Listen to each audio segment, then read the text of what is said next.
Michael Springmann, the former head of the visa section at the U.S. Consulate in Jeddah, Saudi Arabia, pointed out in his book titled Visas for Al-Qaeda, CIA Handouts That Rock the World, that Shayna Steigner, the woman who issued visas to some of the 9/11 hijackers, is still employed by the State Department. I interviewed Springmann over Skype about the visa application process at the consulate and other issues. Well, it was questionable when I saw the information on Shayna Singh, who had issued visas to 11 of the 15 Saudi hijackers in Jeddah. And, her explanations from what I saw didn't seem to hold water. Oh, I wanted to give them visas. Well, you ask questions. If you have suspicion and they're a Saudi, you bring them in. And I think at the time, the Visa Express program was in operation where they wanted to streamline things and not have consular interviews, but give the application process to a travel agency and let them handle most of the paperwork. Why is she still with the government and you're not the government? You had to, leave your post after what, a year and a half? Yeah, I've been in Jeddah. Then I was transferred to Stuttgart for 2 years. Then I was back in D.C. at the Bureau of Intelligence and Research. And when I was there after a couple of months, they told me they were going to fire me. Well, I think in Sanger's case, the fix was in. She either knew what she was doing or they were protecting her because she didn't know what she was doing. And pick one.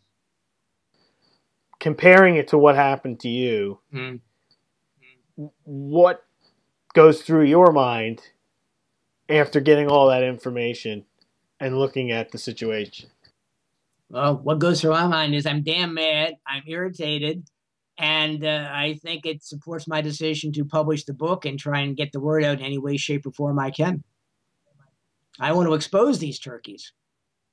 Based on your research, what should have been the consequences? Like if something like that had happened when you were there, what do you think would have happened to you or to any officer that had done such a thing during the period that you were there at the embassy in Saudi Arabia? In an ideal world, the least punishment would have been pulling you off the visa line and sending you back to Washington for proper training, an attitude adjustment maybe. And I think that goes on up depending on what was done and how it was done to, really bad efficiency reports that would pretty much stall your career in the State Department or maybe jail or getting kicked out right away. And you don't actually know the reason still, right? After all this time that you were let go. Basically, oh, you couldn't measure up. And I'd say, well, fine, give me some specifics. And they never could. And in the FOIA requests I had filed, especially the first time around, they sent me, piles of paper that had no relation to what I wanted. It was travel orders, copies of pay stubs, letters I had written refusing visas to somebody's relative or some congressional constituent. So it was never anything that was a rationale for... No.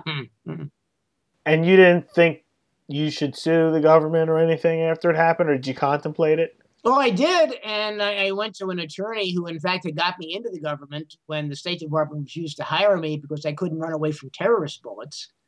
He said, you're going to have to prove that to the court that how much better to manage the State Department than the State Department does. And, of course, I was unemployed by that time and had no income. And attorneys want money. They have bills to pay, too.